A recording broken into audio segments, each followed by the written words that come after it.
मराठीत एक म्हण आहे की शिमगा संपला तरी त्याचं कवित्व उरतं.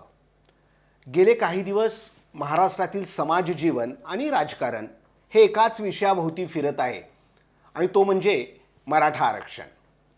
गेल्या वर्षीच्या सर्वोच्च न्यायालयाच्या निकालानंतर काहीसा थंडावलेला असा हा विषय मनोज जरांगे यांच्या आंदोलनानंतर पुन्हा एकदा महाराष्ट्राच्या समाज जीवनाच्या केंद्रस्थानी आलेला आहे.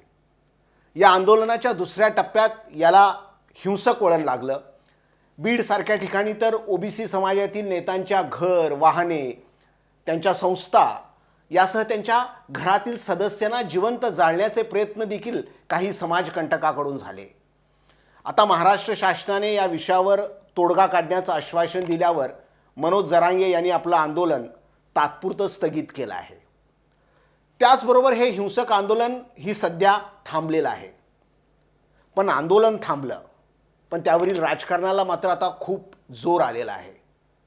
जो तो राजकीय नेता यावर अत्यंत मजेशीर अशी भूमिका घेत आहे.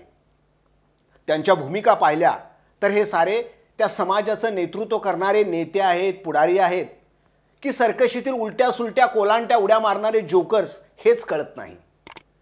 महाराष्ट्राच्या राजकारणातील मराठ्यांचं असलेलं वर्चस्व, त्याला घाबरून म्हणा, मराठ्यांना आरक्षण मिळालंच पाहिजे असं हे सर्वप्रथम सर्वजण नेते बोलतात आणि मग हळूच मराठ्यांना आरक्षण ओबीसीच्या आरक्षणाला धक्का न लावता द्यावे असे देखील साळसूदपणे तेथे सांगतात. मराठा समाज खरोखरच सामाजिक आणि शैक्षणिकदृष्ट्या मागास आहे का, हा वादाचा आणि एक संशोधनाचा विषय आहे. पण मराठा समाजाला जर आरक्षण द्यायचंच असेल तर ते ओबीसी प्रवर्गातूनच द्यावं लागेल. कारण अनुसूचित जाती, अनुसूचित जमाती व सामाजिक व शैक्षणिक मागास प्रवर्ग, ज्याला आपण व्यावहारिक भाषेत ओबीसी प्रवर्ग म्हणतो, असे तीनच हे आरक्षण आहेत ज्याला संविधानाची मान्यता आहे, ते संविधान संमत आहेत. त्यामुळे या नेत्यांची भाषा ही मराठा तसेच ओबीसी वर्ग अशा दोघांचीही फसवणूक करणारी आहे. आणि हे कमी आहे म्हणून की काय, आजपर्यंत आपण आपला मुलगा, आपली मुलगी, आपला पुतण्या, आपली बहीण याचंच कोट कल्याण आणि त्यांची राजकीय वतनदारी बळकट करणं हेच म्हणजे समस्त ओबीसी समाजाचं राजकारण असा गोड गैरसमज करून घेतलेल्या महाराष्ट्रातील ओबीसीच्या स्वयंघोषित नेते आता बेजबाबदारपणे वक्तव्य करून या मुळातच स्फोटक झालेल्या वातावरणात अधिकच तेल ओतण्याचं, अधिकच त्याला भडकवण्याचं काम करीत आहेत. यात अग्रभागी आहेत ते म्हणजे छगन भुजबळ. हे महाशय महाराष्ट्रातील मंत्रिमंडळातील ज्येष्ठ मंत्री आहेत आणि मंत्री म्हणून त्यांनी मंत्रिमंडळाच्या सामूहिक जबाबदारीची, ज्याला संविधानिक भाषेत कलेक्टिव्ह रिस्पॉन्सिबिलिटी म्हणतात, त्याची शपथ घेतली आहे. त्यामुळे त्यांच्यावर मंत्रिमंडळाचे जे काही आहेत ते सर्व निर्णय बांधील आहेत, ते त्या निर्णयाला बांधील आहेत. त्यामुळेच हे त्यांचं कर्तव्य आहे की मंत्रिमंडळाच्या निर्णयाचे सभागृहात आणि सभागृहाबाहेर समर्थन करणं ही त्यांची एक संवैधानिक जबाबदारी आहे. असे असताना मराठा आरक्षणच्या बाबतीत जे मंत्रिमंडळाचे निर्णय आहेत, जसे मराठवाड्यातील ज्या मराठ्यांच्याकडे कुणबी असलेले निजामकालीन पुरावे आहेत त्यांना कुणबी जात प्रमाणपत्र देण्याचा निर्णय असो व आता देण्याची कार्यपद्धती काय असावी हे निश्चित करण्यासाठी निवृत्त न्यायाधीश संदीप शिंदे यांच्या अध्यक्षतेखालील गठीत करण्याचा राज्य मंत्रिमंडळाचा निर्णय असो, हे सर्व निर्णय त्यांच्यावर बंधनकारक आहेत.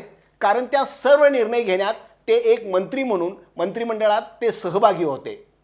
त्यांना जर मंत्रिमंडळाचे हे निर्णय मान्य नसतील, एकतर त्यांनी राजीनामा द्यावा, मंत्रिपदाचा राजीनामा द्यावा, किंवा मराठ्यांना आरक्षण देणारच अशी शपथ घेणारे मुख्यमंत्री शिंदे यांनी जर ती शपथ खरोखरच प्रामाणिकपणे घेतली असेल तर छगन भुजबळ यांना मंत्रिमंडळातून बरखास्त करावे.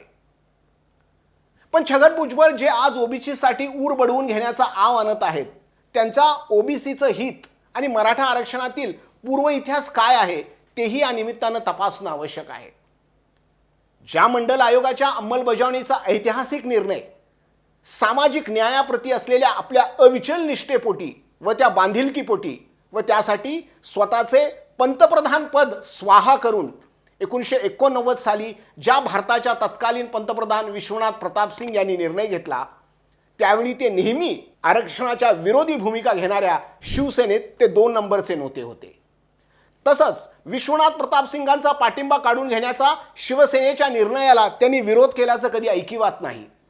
त्यानंतर 2014च्या महाराष्ट्र विधानसभेच्या निवडणूक तोंडावर नारायण राणे समितीच्या बेकायदेशीर अहवालाच्या आधारावर जेव्हा मराठ्यांना आरक्षण देण्याचा निर्णय घेण्यात आला, त्यावेळच्या पृथ्वीराज चव्हाण या मुख्यमंत्र्यांच्या मंत्रिमंडळात देखील ते ज्येष्ठ मंत्री होते. त्या निर्णयावर त्यांनी भ्र काढला नाही. आणि इतकंच नाही तर त्यानंतर देवेंद्र फडणवीस यांच्या मंत्रिमंडळाने जेव्हा मराठ्यांना आरक्षण देण्याचा निर्णय घेतला, तेव्हा हे विधानसभेचे सदस्य होते व त्या विधेयकाच्या बाजूने मतदान करण्यात तेही सामील होते. इतकेच काय, महाराष्ट्र विधानसभेने महाराष्ट्रात जातीगत जनगणना करावी असा ठराव एकमताने केला आहे. भुजबळ, तुम्ही आज मंत्रिमंडळात ज्येष्ठ मंत्री आहात. त्या ठरावाच्या अंमलबजावणीचा तुम्ही अग्रह धरलेला आहात असं ऐकिवात तुम्ही मंत्री झाल्यापासून आजतागायत आले नाही. तो ठराव आता बासनात गुंडाळून पडला आहे. बिहारसारख्या राज्यांनी त्याच्यावर अंमलबजावणी देखील केली. तर असा आहे हा भुजबळांच्या ओबीसी प्रेमाचा इतिहास. बाहेर मंत्रिमंडळात चिडूचूप राहायचं आणि बाहेर मात्र डरकाळी फोडायची असा डबल ढोलकी वाजवण्याचा कार्यक्रम छगन भुजबळांचा चालू आहे असंच म्हणावं लागेल. आणि त्यामुळेच म्हणावं लागते की भुजबळ साहेब, तुमचं आज उतू चाललेलं हे ओबीसीचं प्रेम म्हणजे महाभारतातील पुतना मावशीचं प्रेम आहे. आणि ओबीसी समाज हे पुरते जाणून आहे. तुम्हाला ओबीसी असल्याची तेव्हाच जाणीव होते जेव्हा तुम्ही अटकेत असताना तुम्हाला न्यायालयातून जामीन मिळत नाही. अन्यथा आयुष्यभर सरंजामी वर्गाच्या पालख्या वाहण्याचं कामच तुम्ही केलं आहे. महाराष्ट्रातील स्वयंघोषित ओबीसी नेते हीच महाराष्ट्रातील ओबीसी समाजाची सर्वात मोठी अडचण आहे.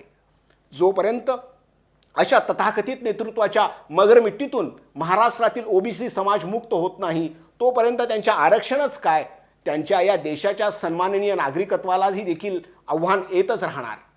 आज इतकंच. पुन्हा भेटू एक नवा व्हिडिओ, एक नवा विषय. धन्यवाद.